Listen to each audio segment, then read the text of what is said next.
तो question number 1 में कहता है क्या कि वृत्तों के कई युग्म मतलब जोड़ा खींचिए, प्रत्येक जोड़े में कितने उभयनिष्ठ बिंदु हैं, उभयनिष्ठ बिंदुओं की अधिकतम संख्या क्या है। बोला है क्या आपको कि वृत्त का जो है जोड़ा खींचिए बनाइए और उसमें उभयनिष्ठ बिंदु जो है कितना अधिकतम उसको आप लिखिए। तो उससे पहले हम लोगों को क्या करना पड़ेगा, पहले तो वृत्त का जो युग्म के बारे में बोला था, तो यहाँ पर ढेर सारा युग्म बनाएंगे। तो चलिए स्टार्ट करते हैं। पहले यहाँ पर युग्म बनाते हैं वृत्तों का। 1 नंबर सवाल,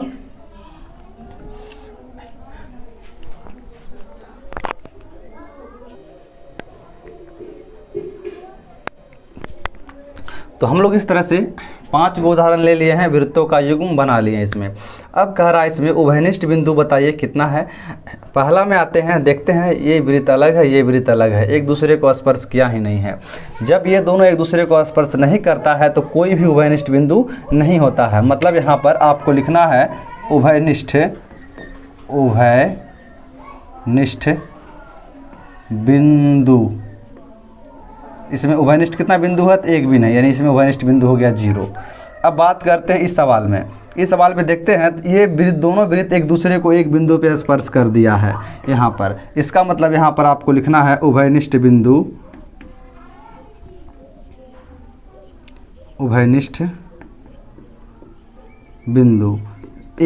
एक दूसरे को एक बिंदु पर स्पर्श किया, इसलिए उभयनिष्ठ बिंदु 1। इस फोटो में आते हैं, इसमें देखते हैं इस युग में एक जगह यहाँ है, दूसरा जगह यहाँ, यानी 2 जगह ये स्पर्श कर दिया। मतलब उभयनिष्ठ बिंदु इसका क्या हो गया 2। तो यहाँ पर लिखिए उभयनिष्ठ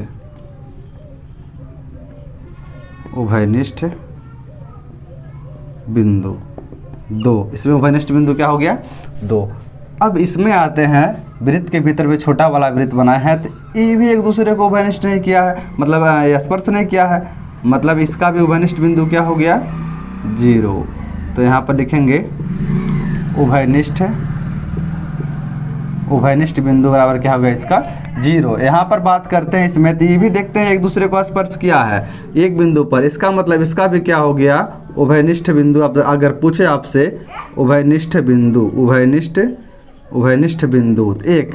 अब आपको बोला है अधिकतम उभयनिष्ठ बिंदुओं की संख्या। हम 5 उदाहरण में देखेंगे तो देखते हैं कहाँ इसमें एक उभयनिष्ठ बिंदु 0 है, इसमें 1 है, इसमें 2 है, 0 1। तो इस 5 में आपको देख के लगेगा अब बेसी से बेसी सिर्फ और सिर्फ 2 है। मतलब उभयनिष्ठ बिंदुओं का अधिकतम संख्या क्या है 2 है। तो यहाँ पर लिख देंगे अतः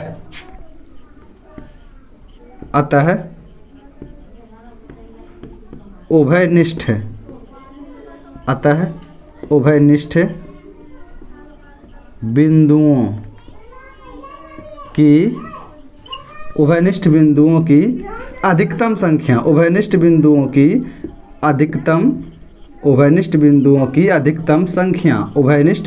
की अधिकतम संख्या बराबर 2।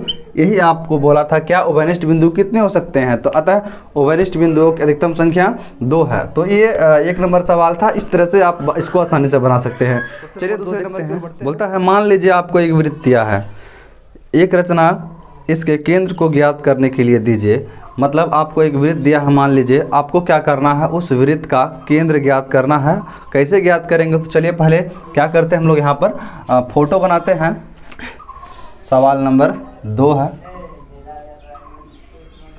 कि आपको इसका केंद्र ज्ञात करना है। हम इसको बनाए हैं तो बिना प्रकार से, यानी इसका केंद्र हमको ज्ञात नहीं है। तो जब भी इस तरह का वृत्त आप लोग को दिया हुआ रहे और केंद्र ज्ञात करने के लिए बोले केंद्र ज्ञात करना है, तो सबसे पहले क्या करना है, वृत्त में 2 जीवा खींचना है, उसके बाद ही ये बनेगा। चलिए हम लोग क्या करते हैं, इसमें पहले 2 जीवा खींच लेते हैं। कोई सा भी 2 जीवा खींचते हैं।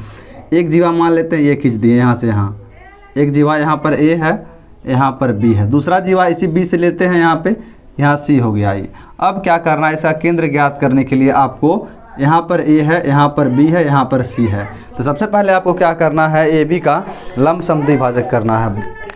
तो उसके लिए क्या करेंगे हम लोग, इस ए बी को जो है आधा से नापेंगे। पहले इस तरह से नाप लिए और प्रकार को जो है आधा से कम कर लेना है। जैसे यहाँ से यहाँ तक इतना बड़ा नापिएगा इस तरह से आप, उसके बाद आधा से कम कर लीजिए। अब प्रकार को बिंदु बी पर रखिए और इस तरह से चाप लगाइए यहाँ से इस तरह करके, और दूसरा चाप लगाइए इधर इस तरह। फिर क्या करना है आपको, फिर ए पर प्रकार का नोकनी को रख देना है, फिर पीछे की ओर इधर से इस तरह करके ऐसे घुमाना है, यानी आप इस तरह से घुमा लिए, ये हो गया। अब क्या करना है आपको, इसको और इसको मिला लेना। चलिए हम लोग इसको मिला लेते हैं पहले।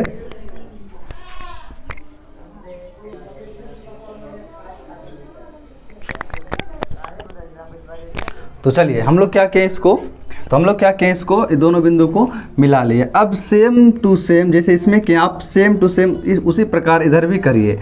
बी को केंद्र मानिए और चाप को बी सी का त्रिज्या का लेके उससे थोड़ा सा आधा कर लीजिए, आधा से अधिक। तो आपको मतलब यहाँ पे रखिएगा प्रकार को, इस तरह काटिएगा तो यहाँ पर इस तरह कटेगा, यहाँ पर रख के, और दूसरा बार काटिएगा तो यहाँ पर कटेगा, इस तरह करके। फिर आपको क्या करना है, प्रकार को बिना कुछ छेड़छाड़ किए आपको प्रकार को रखना पड़ेगा सी पर, मतलब इस तरह करके, इस तरह करके रख दिए। अब उसके बाद आप क्या करिए, यहाँ पे इसको इस तरह से काटिए और दूसरा का यहाँ से इस तरह काटिए। तो काट दिए। अब क्या करिए, आप इसको और इसको दोनों बिंदु को मिला दीजिए एक लाइन से। चलिए पहले मिलाते हैं इसको।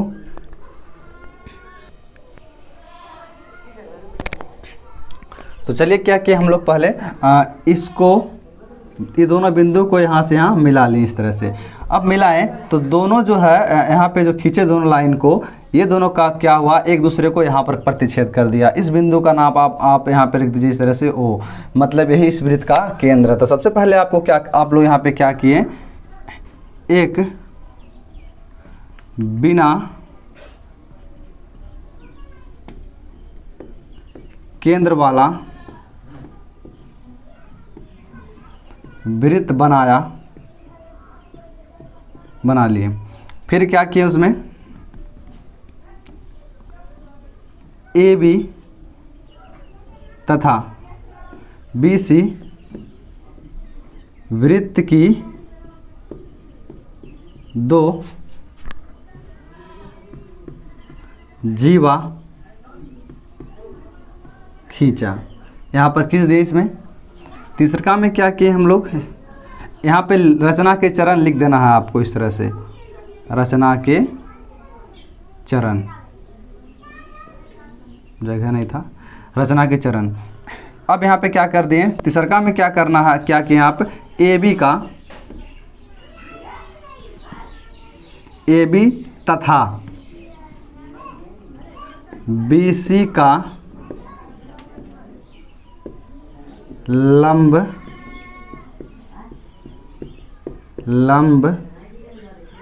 समद्विभाजक खींचा,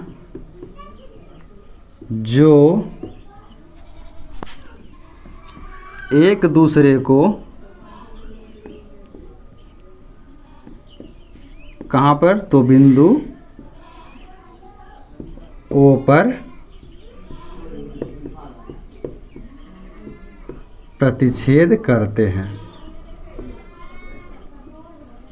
लिख दिए, एक दूसरे को कहाँ प्रतिच्छेद किया, ओ पर।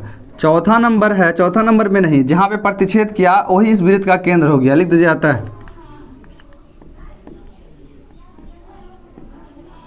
बिंदु ओ वृत्त का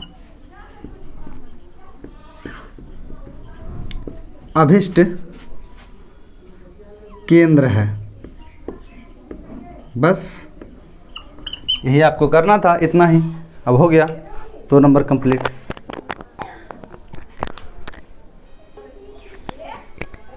तो ये था आपका 2 नंबर का सवाल। अब इसके बाद हम लोग चालू करते हैं क्वेश्चन नंबर 3।